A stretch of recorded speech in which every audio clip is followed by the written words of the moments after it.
friends, and distinguished guests, please welcome tonight's host, Tara Hogan Charles.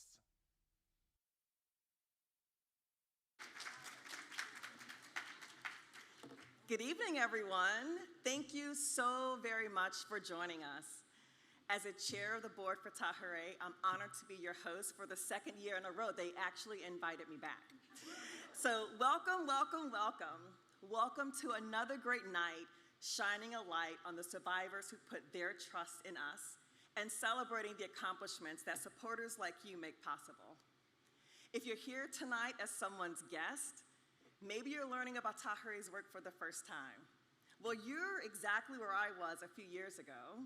I was here as someone's guest at the DC Gala, and what I learned that night and what I later learned about the amazing work of this organization and its staff inspired me to support Tahirih's work in any way that I could.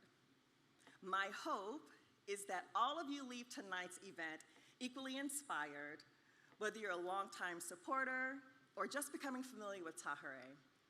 And if you're here tonight and want to get involved further, but you're not quite ready to join the board, like I did, maybe you'll learn so much about our clients and how Tahirih staff support their journey to safety that you can start by making a donation, maybe. That's a great way to get involved. I'm gonna talk a lot about donations, so just buckle up. So what's the plan for tonight? We're keeping the formal program fairly short because we want you to have the time to get to know fellow supporters, to get to know Tahirih staff, and actually to just have a fun night out. Please stop by the photo booth and get a great picture with your friends and colleagues and share those fun photos on social media. Use the hashtag journey to... I thought I wasn't gonna do it, but I really couldn't help myself. Hashtag Journey to Justice to let people know about the event and how much fun you had as a Tahirih supporter. Now, I would be remiss if I didn't mention yesterday's news, where the president issued a new executive order limiting the number of people who can seek asylum. We know from our experience that the impact of this EO on immigrant women and girls and all survivors of gender-based violence is devastating and life-threatening. The money we raise here tonight ensures that Tahirih has the resources it needs to support as many survivors as possible and to also engage in the policy changes that are needed to fix our broken immigration system. That's why your support tonight is so critical.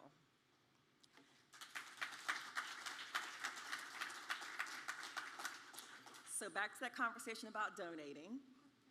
So you can use, we make it really, really easy for you these days, right? So on your phone, you can use your phone to scan the QR codes on the screen behind me and on tables in the reception area. That'll take you directly to the website's page where you can donate. You can go to tahirih.org/donate-JTJ, or you can let a Tahirih staff member know if you have questions or you need help. To that end, may I ask that all Tahirih staff please stand if you can, or raise your hand. Get on up, get on up.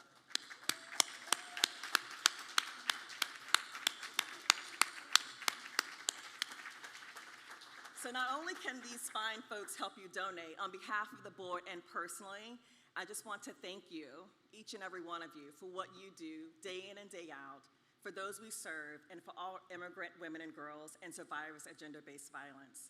These are amazing, dedicated people who spend not only their professional time, but a lot of their personal time in this work. And we are so fortunate to have you as a part of our staff.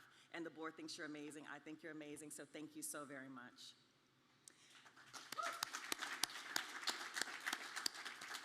So one part of the evening that I'm really excited for is we're going to be hearing from Bridget Combs and Carrie Carter-Swegman. Bridget is a survivor advocate, and Casey is Tahirih's Director of Public Policy. These amazing women played a huge role in the recent bill that ended child marriage in Virginia. But before we get to some of that amazing work and highlight some of the other great conversations you're going to hear tonight, I want to touch a little bit on what brings us all together. Our shared commitment to Tahirih's mission to create a world in which all people have equal rights and live in safety and with dignity. This mission is inspired by the Baha'i faith and our core values, so I want to talk about those just a little bit. So Tahirih has several core values: oneness, equity and justice, being survivor-centered and trauma-informed, inclusion, transformation and growth. All of those are at the foundation of Tahirih's work, but I want to focus on two of those in particular. Our value of equity and justice means that we reject all forms of oppression and strive to change the laws and systems that benefit the powerful and the privileged and harm far too many others. We believe that in pursuing justice for all means listening to individuals to hear what they need as they are experts on their own journeys. We're so grateful to hear from Bridget tonight for that very reason. This ties into the other value I want to highlight, which is Tahirih's commitment to being survivor-centered and trauma-informed. We make space for survivors to be their own advocates and bring their knowledge and experience to the table as a part of their journey to freedom and justice. We aim to meet survivors' needs so they are empowered to make the best decisions for themselves and their families. These are the values that motivate and inspire us in our work. What Tahirih does obviously requires financial support, and that's where you come in. We hope you're inspired by what you hear tonight to continue your support for Tahirih. It makes an enormous difference in our ability to serve survivors. We know there are many causes you can support, and we are so appreciative that you choose to help immigrant survivors of gender-based violence have brighter futures. If you haven't given yet, hopefully what you hear tonight convinces you to do so. Did I mention the QR code? So the good news is that we've already raised 92% of our fundraising goal for this event, which is really exciting.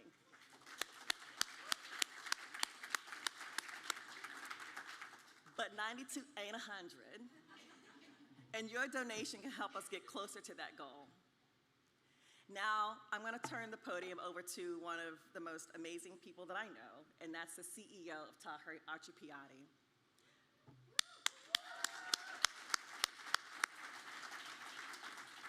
Archie's vast experience in immigration law, women's rights, and public policy advocacy is invaluable to her role as CEO, as is her commitment to survivors and Tahirih's mission of building a better world. It is an honor to work alongside her, and please join me in welcoming her to the stage.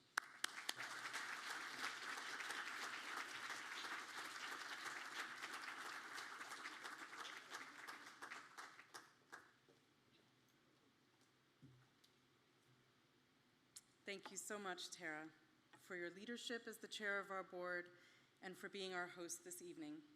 Good evening, everyone. I'm thrilled to see you all here tonight because your support makes our work possible. I'd like to share a bit more about that work and why your support matters now more than ever. Tahirih employs nearly 100 talented professionals across 5 offices, here in Greater DC, as well as in Atlanta, Baltimore, Houston, and the San Francisco Bay Area. Our team of specialized frontline advocates answer our national phone line and ensure that every single survivor who calls us receives timely information, safety planning, and referrals. If they qualify for an intake, our attorneys, trained in trauma-informed interviewing and advocacy, ensure we have a nuanced understanding of the abuse they have survived and whether they qualify for immigration status. Why do we focus on immigration? That's the only way an immigrant or refugee survivor can access benefits like healthcare and housing. In addition, obtaining a work permit through the immigration process can determine whether a survivor is safe and stable or continues to face abuse or trafficking. But a survivor's legal status is only part of the picture. That's why Tahirih staff and pro bono lawyers work hand in hand with our team of social services advocates. These unique, interdisciplinary teams walk alongside our clients to help them access necessities like shelter, food assistance, and healthcare that many of us might take for granted. Let me make our work a little more real for you. Susan, that's not her real name, is a survivor served by the brilliant team in our Baltimore office. While Susan was studying for her master's degree in her home country, her partner brutally abused her. Despite her attempts to break things off, he continued to threaten and hurt her. The police would not help, saying it was a personal problem. Susan came to the United States for safety, but her abuser followed her and harmed her further until Susan realized police here might help her. And in this case, they actually did. Susan got a protective order, but the perpetrator went back to their home country, threatening to find and kill her if she returned. And this is where Tahirih stepped in. Our team helped Susan apply for asylum. After the team spent 7 years fighting in multiple federal courts, spending countless hours litigating a claim for protection that should have been a no-brainer, Susan finally won asylum. This victory is worth celebrating. Yeah. I'm looking at the brave attorney who worked on the case out in the audience, so say hi to her later, Daniela.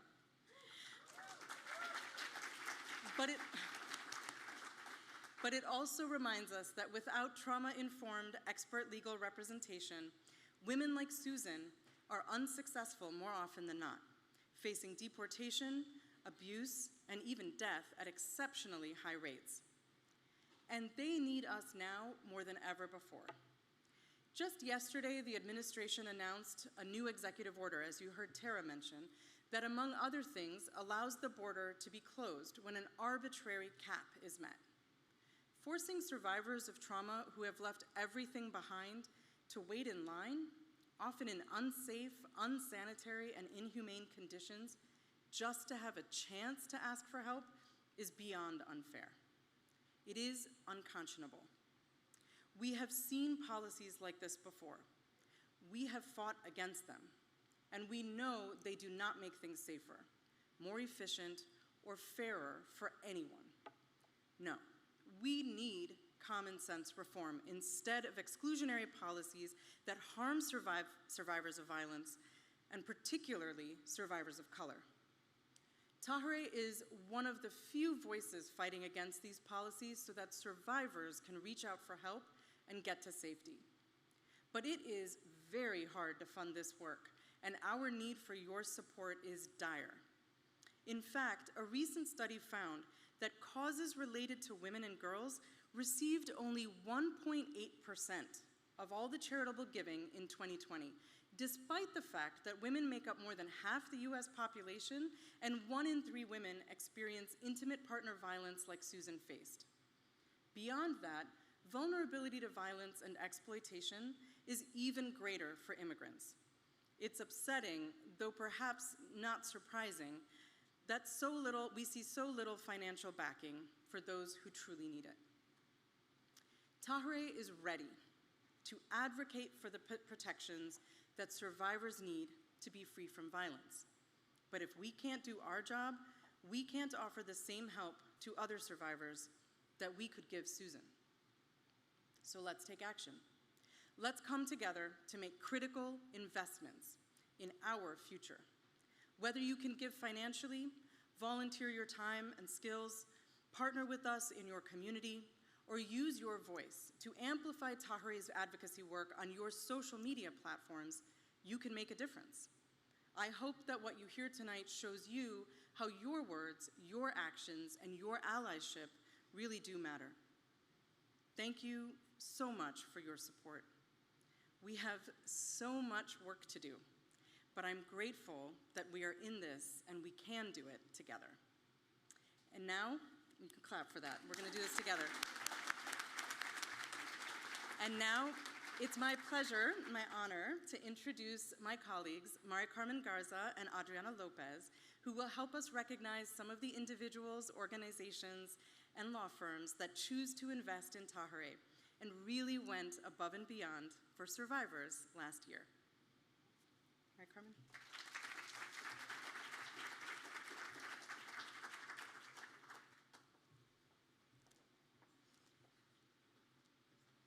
Thanks, Archie, and good evening, everyone. I'm Mari Carmen Garza, Tahirih's Director of Strategic Partnerships and Community Engagement, and I am thrilled to be here to highlight some of the pro bono attorneys, law firms, and corporations that literally help survivors get freedom and justice. We also want to recognize and thank the many psychologists, translators, interpreters, and other professionals who share their knowledge and experience so that we can meet our clients' needs. And finally, thank you to our amazing volunteers who give their valuable time and handle an array of tasks that go into serving survivors and their families. This work is a community effort and really a perfect representation of our value of oneness and the idea that it takes a village to make a difference. Can we first take a moment to give a round of applause to everyone who has given their time and energy to support survivors over the past year?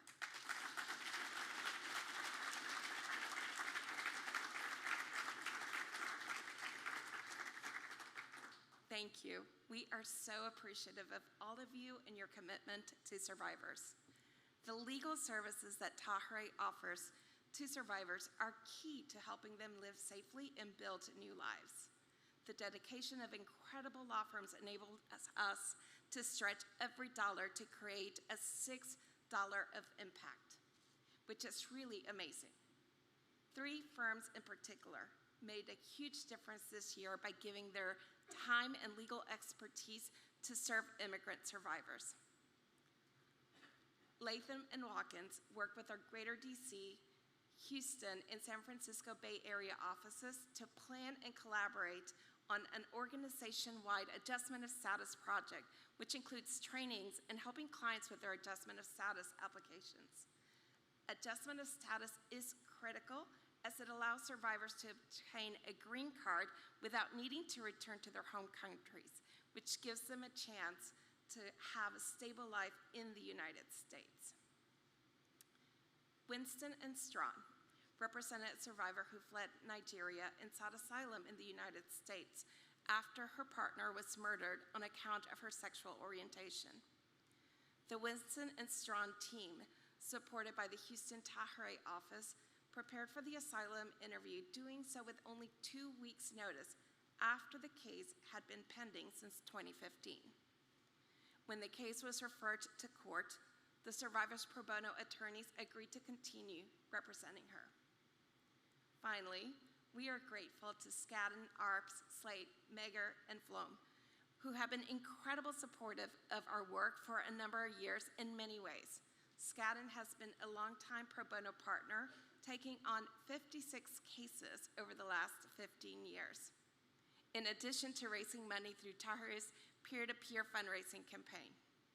In 2020, the Skadden partnered with Tahirih, Ajuda, and Constitutional Accountability Center to challenge an extensive rule enacted by the Department of Homeland Security and the Department of Justice that, if effective, would essentially eviscerate asylum claims for survivors of gender-based violence seeking safety and refuge.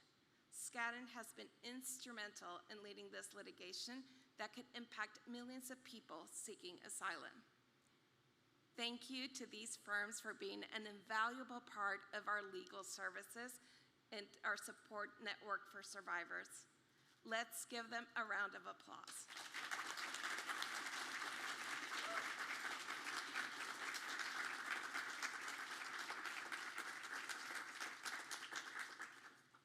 Next, let's hear about some fantastic corporations that play a key role in Tahirih's ability to serve survivors.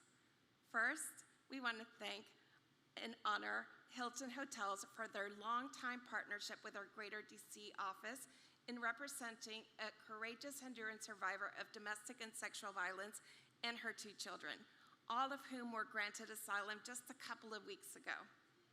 They waited 10 years for their day in court, making this an especially sweet moment. We are grateful to Frank Connolly and John Schultz and their wonderful colleagues who shared their legal skills, client-centered approach, and support over the last decade on this case.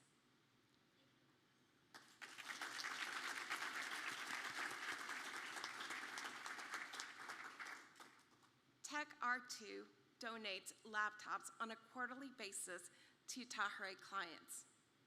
We often take our access to technology for granted, but for many survivors, a laptop can change their lives by allowing them to do things like pursue an education or apply for a social safety net program. What an incredible gift.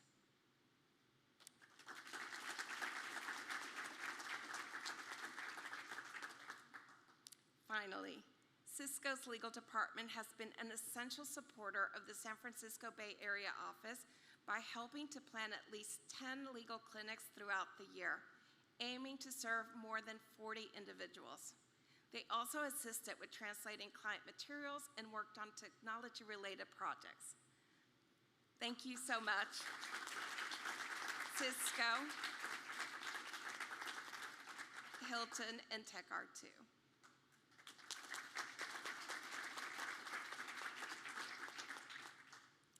Next, let's recognize individual attorneys and teams who have provided outstanding pro bono legal services to survivors. Lisanne Crowley, Elizabeth McCormick, and Kat Okonski from Troutman and Pepper were invaluable to our Greater DC office this year. The team represented a client who fled persecution in El Salvador due to his sexual orientation and went above and beyond to ensure he was prepared for trial, working through interpreters and doing so in a trauma-informed way.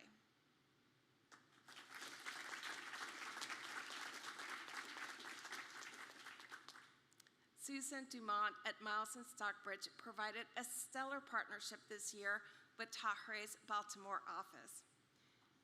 Thanks to Susan, 12 attorneys at Miles and Stockbridge volunteered at a clinic and were training using trauma-informed interviewing skills and applying for a U visa certification, both of which are so important for Tahirih's work.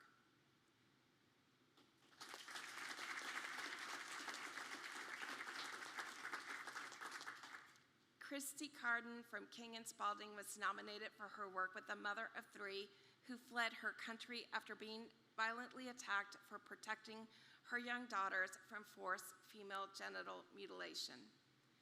The case had been pending since 2015 before the client was finally scheduled for an asylum interview on very short notice. She was granted asylum just a few months ago, a wonderful outcome after such a long journey.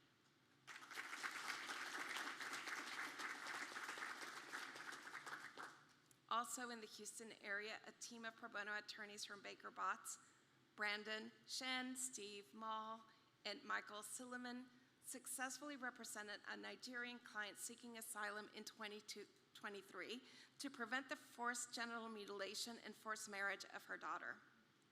The client and her family members were granted asylum in December.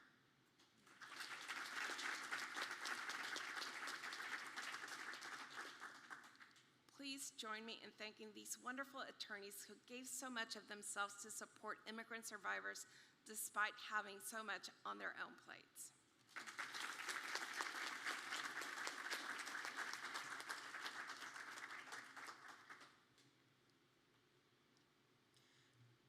Good evening, everyone. I'm Adriana Lopez, the Director of Client Advocacy for our Social Services Department at Tahirih.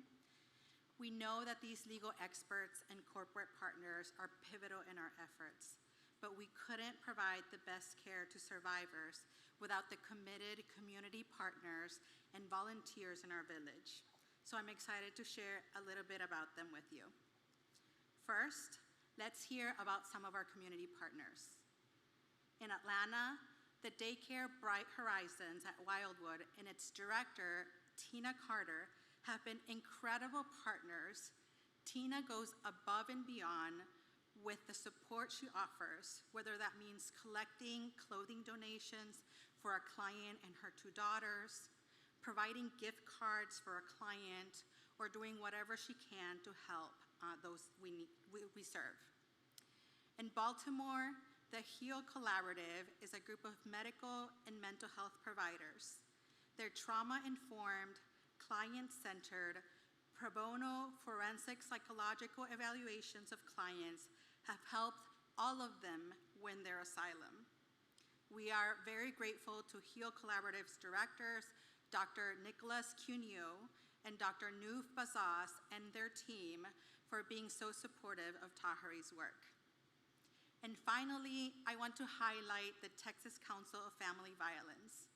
Texas has unfortunately seen new anti-immigrant legislation recently, and TCVF has worked closely with our Tahirih Houston office to make sure that survivors are able to access their life-changing services of domestic violence and sexual assault programs, and that they aren't turned away because of their immigration status.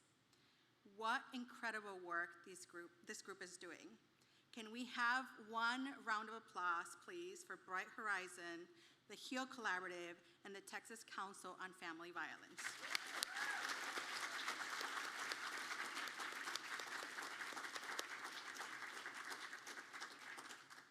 Last, but certainly not least, we want to recognize 3 of our many generous volunteers for their contributions to Tahirih's work.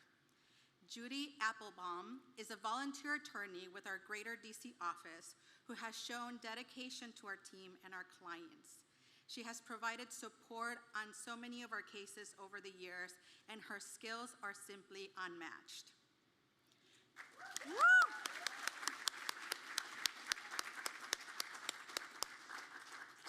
We'd like to recognize Paul Glist for his volunteer efforts over many, many years.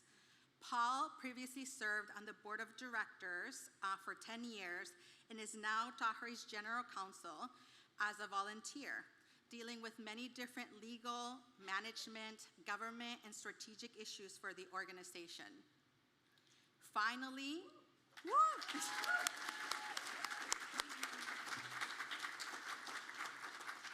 Finally, Dorte Rasmussen began volunteering at the Atlanta office in September 2022. She helped distribute the office's newsletters, created flyers for outreach efforts, among many, many other activities. Dorte is also an immigrant and says that she's excited to get Tahirih's name out there to the citizens of Georgia to be able to help those we serve.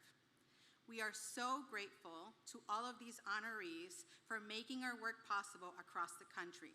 If you're an honoree and you are joining us tonight, will you please stand so that we can recognize you?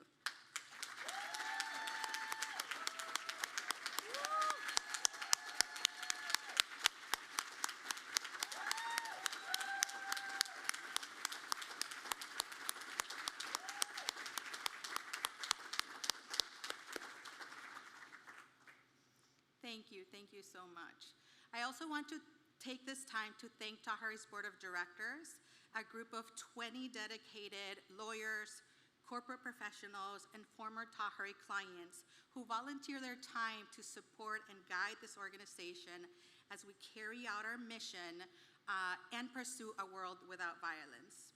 A few of them are here with us tonight. Will you please stand so that we can acknowledge your contributions?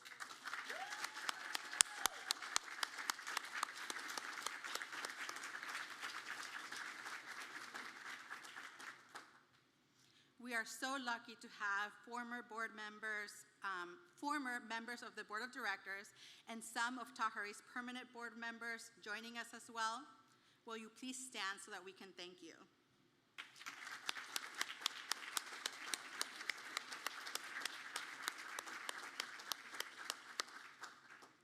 Thank you for all that you do to support our mission to end gender-based violence and to create a better world for all of us.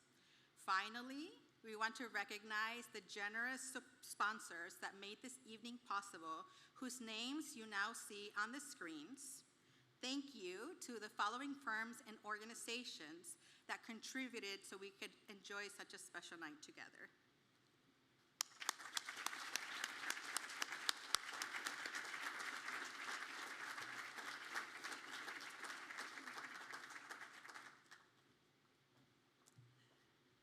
Thank you so much, Mari Carmen and Adriana. And I think Paul's nomination should also include Tara's therapist. So I just want to add that to that. And I chair the board, but the 20 professionals, lawyers, corporate folks, former clients, amazing people who surround me at that table are the best, and they make my job an absolute privilege. So shout out to my fellow board members. You know, as I sat there and I listened to the honorees, and I'm just reminded that the work that Tahirih does, the legal and the social services, how the trauma-informed work, how the organization helps clients with their whole selves is one of the distinguishing factors about the organization, and one of the reasons why I continue to be such a big fan of the work that we do and how we do the work. So it's really inspiring to see how many of the individuals, organizations, firms, and community partners that all come together to make this work. Everyone can truly make a difference, and I think that the array of contributors we just heard about really highlight that fact. That is unique to Tahirih. Of course, what unifies us as individuals and groups and everyone here is the desire to accompany survivors on their journeys to justice and safety. Survivor voices are central to our advocacy efforts and keep us heading in the right direction. To that end, we're trying something a little new this year. Rather than a keynote speaker who we've enjoyed over the years, we've heard some amazing individuals grace the stage and tell their stories.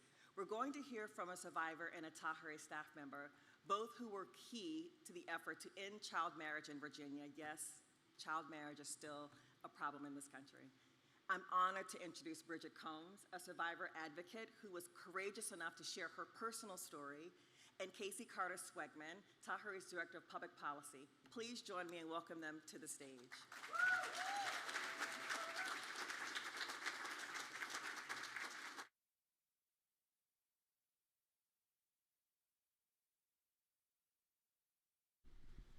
We're going to see if these mics work. Okay, they do.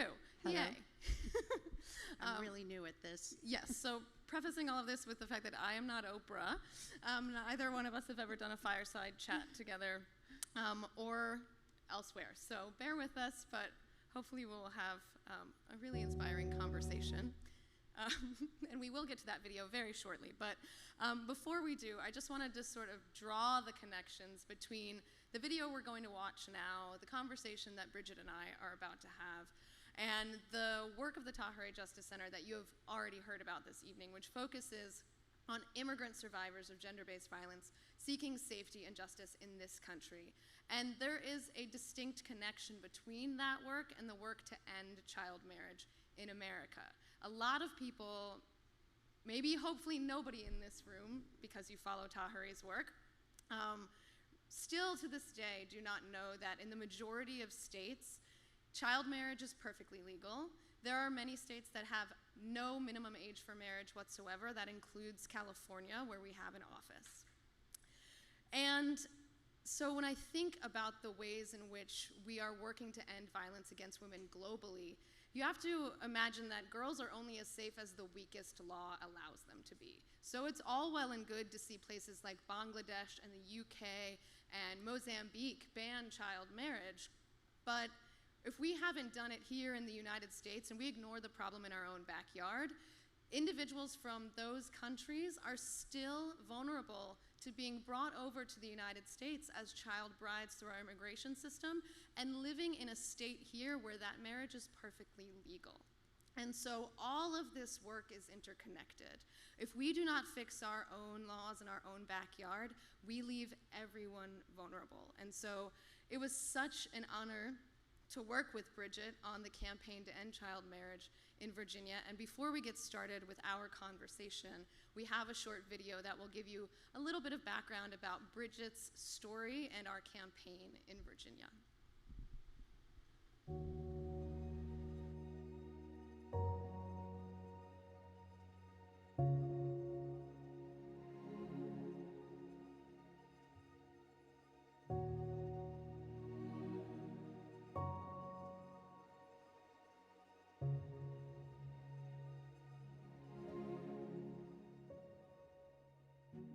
In 2016, the Commonwealth became the first state to limit marriage to those who are legal adults.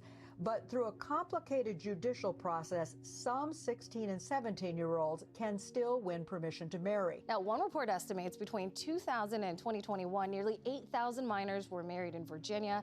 80% were girls to adult men. The status quo is letting the most vulnerable minors slip through the cracks. These are not Romeo and Juliet situations. The goal was never just a handful of minors married in Virginia every year. The goal was always none. One child married is too many. Forced or not, it sets young people up for devastating short and long-term consequences. And in fact, delaying marriage to 18 or beyond will set all people up to be better off. We also have a number of statistics that are impacted by young people who are married before 18, including 80% divorce rate, including a much higher rate of exposure to abuse. House Bill 994 would take a simple but powerful step to protect all of Virginia's children by making the legal age for marriage to be 18.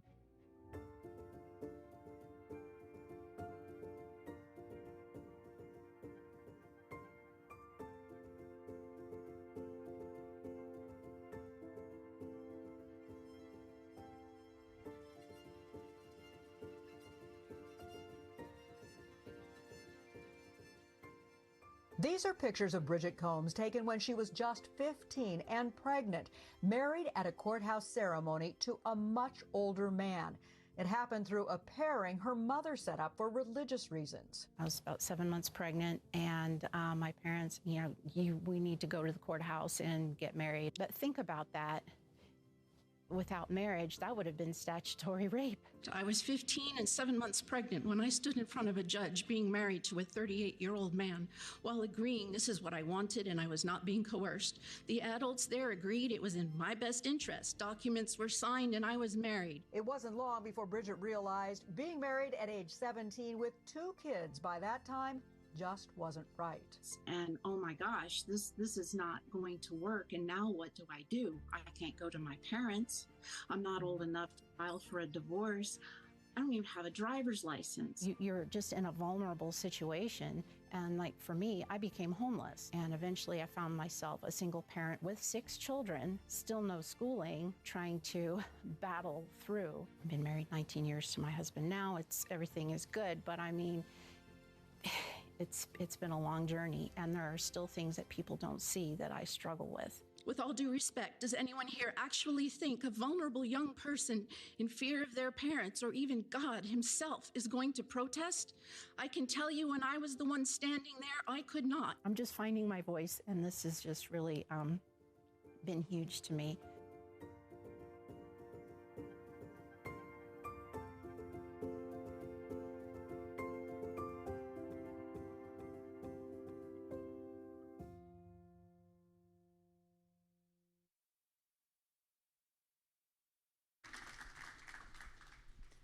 Well, I grabbed a tissue while the video was playing because I'm a known crier, but I will try and get through this conversation with you, Bridget, and keep it together at least until the end. But just by way of introduction, again, I'm Casey Swegman. I'm the Director of Public Policy at the Tahirih Justice Center, overseeing immigration policy work as well as our policy work on forced and child marriage.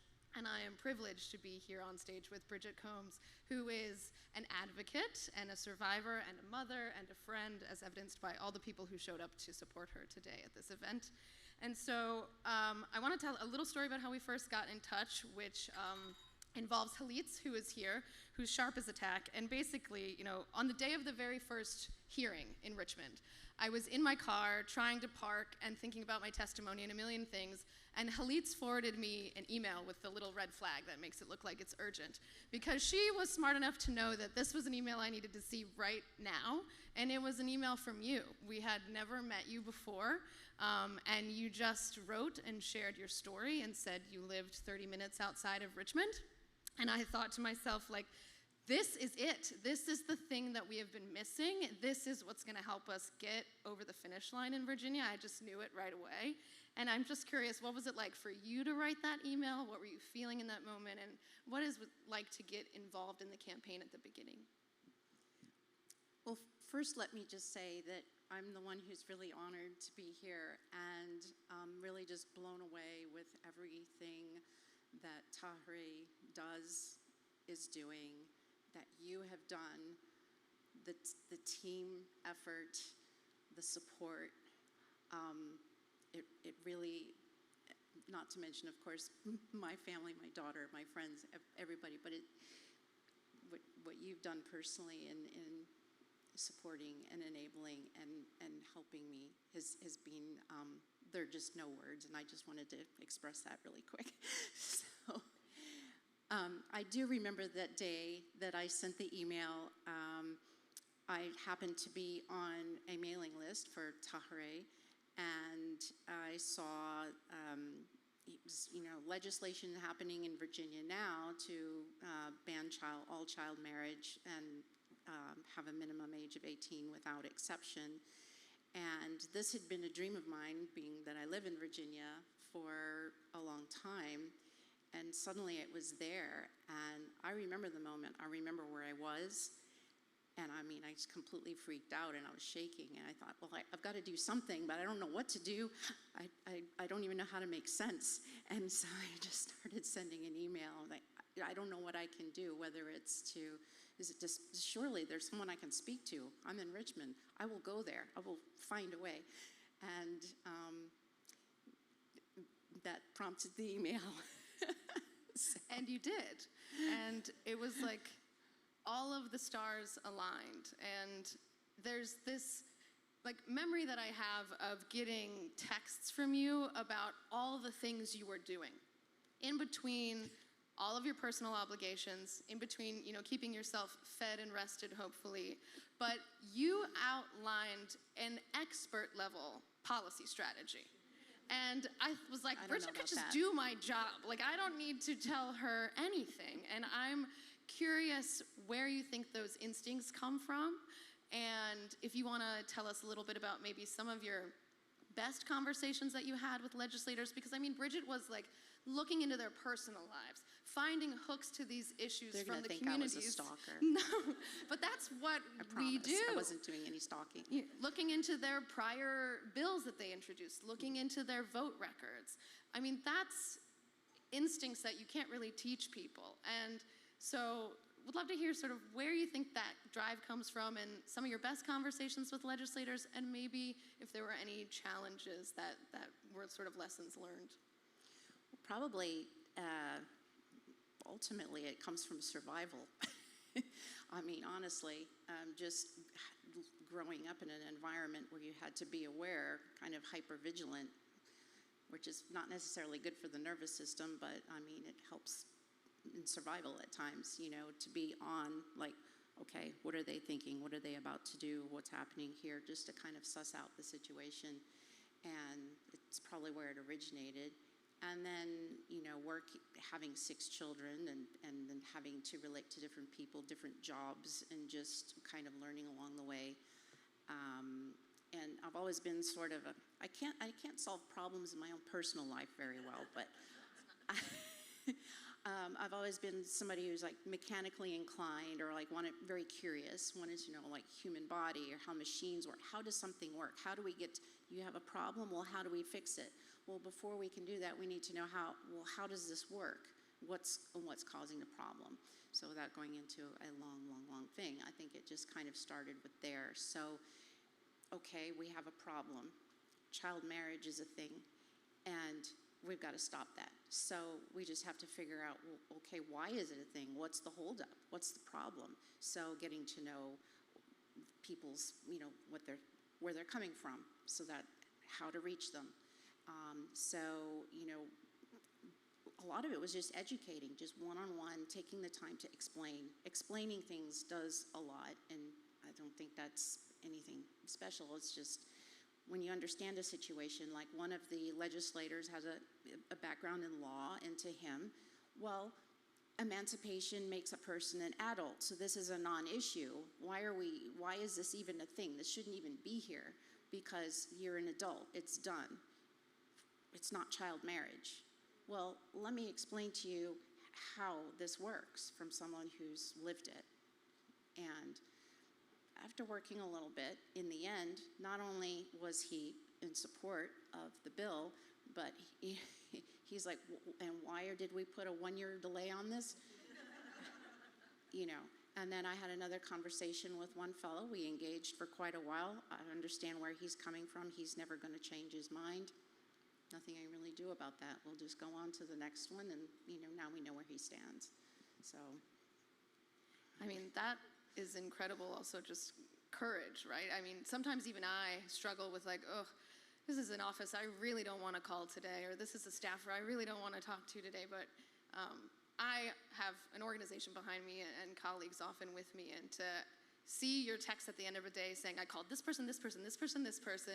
I was going to call every single one of them. And she did. Every single one was going to hear from me. She really did. I mean, I really can't say enough of how much, it was a team effort, and you are the first to say that. But I will also be the first to say that the leader of that team was you. And someday you'll internalize that.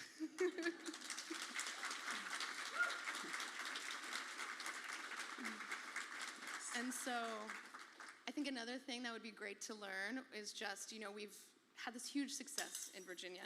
And I know that, there's a lot of work to be done. And sometimes it feels overwhelming. Only 12 states have banned child marriage.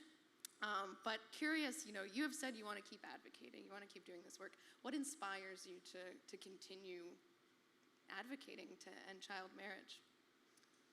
That there's still a need. I've always been one to want to advocate and help others, and I'm driven to do it now more than ever. I've had a hard time finding my voice or knowing early, and now it's sort of like, well, we've opened a can of worms, so look out, because, and I wish I could say that there won't be a reason or, I wouldn't have a job, but I'm going to keep going. Well, I, for one, am very excited to work with you to work ourselves out of this job, and then, maybe go on a trip together somewhere. And speaking of that, I think one issue I want to touch on, especially because in every room, it's really important to acknowledge that there are probably a lot of survivors of different forms of gender-based violence in this space with us, a lot of whom are doing advocacy, either quietly in their personal life or publicly, wearing their survivorship right on their shoulder. And curious, to know, what do you do to take care of yourself? What brings you joy in your day-to-day life when you're not doing advocacy or tending to all of your many other responsibilities? I'm still trying to learn that taking care of yourself bit. It's a really foreign concept. I'm working on that, so bear with me on that one. Otherwise, I really like to travel, indulge in a little bit of escapism. I love nature, recently, and what a way to celebrate the day that our bill was signed in Virginia was the day of the eclipse. I know everybody heard about the eclipse, but I have a little bit of a fascination with that and the sun and the moon and nature and all those sort of things. And I did take a trip out to Indiana to go see it. And so little things like that I can, sneak in. That was really beautiful. I remember we both went on sort of last-minute road trips to try and get a glimpse of this eclipse, and then to see the bill pass on the same day that was pretty magical. Yeah, very serendipitous. Yeah. And so the last question I have before we wrap up is, we have this audience in front of us, which is very rare. You have captive minds and hearts in front of you, and if you could have folks walk away from tonight. Of an audience. Just remembering one thing or having learned one thing, what would you like that to be? Well, I know we're short on time, but if you'll indulge me for just a second in something that's probably really cheesy. Last week, my husband and I went to a music show. We live in Richmond, and kind of a little local group in a small theater. And as they do in some of these things, there came a song where they turn the lights down or off, and nowadays it's cell phones. Everybody does like the little cell phone, I won't say how old I am. No. It used to be lighters, didn't it? Anyway, I was just thinking as we were sitting there, how each person, wow, that's a light, that's a person, someone shining in here. And how I was also amazed at how it lit up the whole room. Like, they turned the lights off, but it's like, wow. And I said, I told you this was going to be cheesy. So I was thinking about that, and then I kind of forgot about it. And then last night, I was looking for my eye drops in the middle of the night. And my little watch here, I put it on night mode, and it's real dim, but I'm going like this, like, where are the eye drops? And it was like the faintest bit of light, but I was able to find them. And I was thinking, again, as I'm laying there nervous, now I can't go back to sleep because I have this thing to hear. I'm like, oh my gosh. And I just got to thinking about this light, and you're going, where are we going with this? But how, just whether, like, everybody's kind of got a light, right? We're all light. When you do little things, whether it's listening to someone, supporting someone, whether it's financial, listening to their story, advocating, no matter how small it is, or even like applying that to myself, because sometimes I feel like I wish I could do more. But, you know, even if it's just a small fraction of light, or, you know, sometimes the battery goes dead and it's just like, it ain't shining any light. But if you've got people around you that still have their light on, collectively, collectively, like that light, shining that light does indeed shine the way. It sort of, it illuminates, it's that spark. And as long as you have that light alive, it does something, no matter how small or big. And I might sound really dumb hearing where you're going, but I think everybody just, it's like a light, shine your light. And if you feel like you need to recharge, if we're all doing it collectively, it all adds up. And all together, we can shine the way.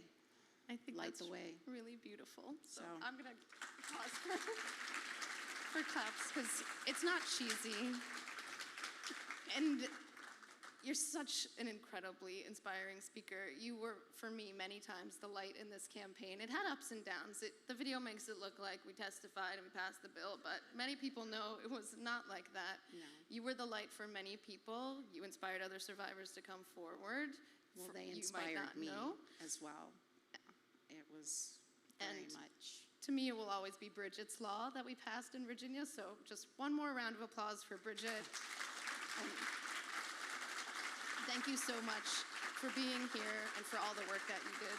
Thank you, and thank you for your support, each and every one of you, in whatever capacity it is. It all makes a difference. And I mean that from the bottom of my heart. Thank you.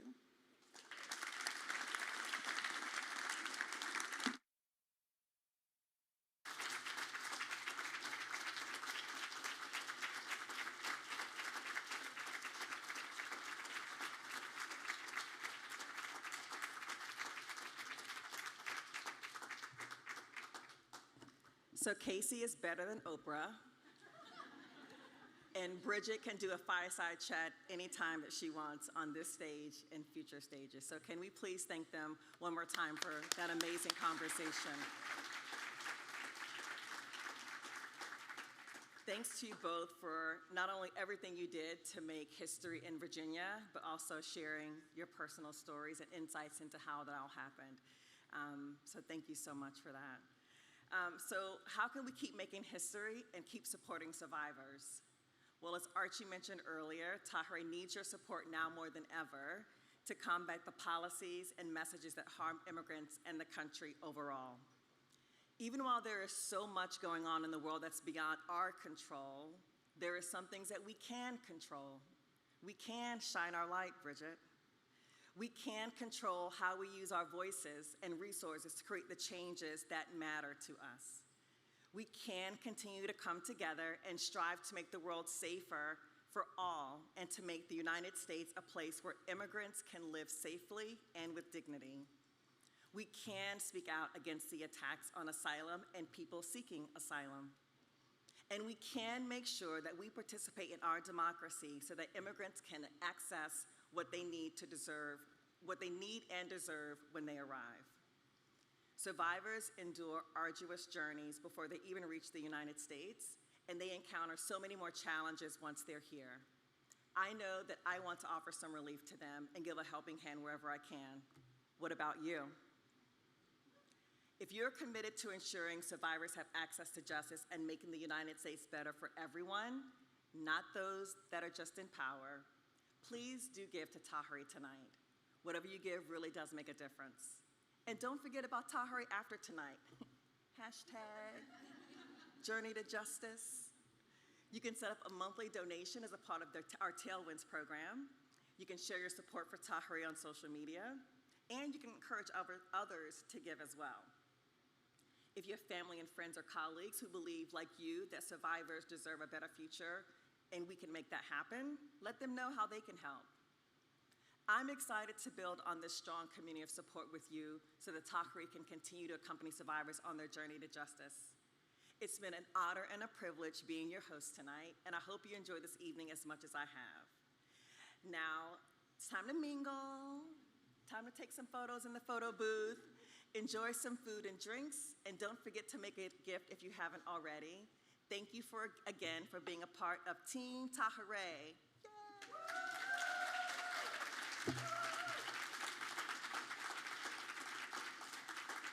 Good night, everyone, and thank you so much for joining us. Hope to see you next year.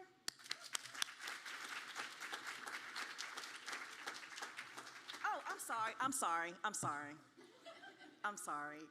I have my husband here tonight, and I have to tell you, this man deserves a volunteer award for Tahirih.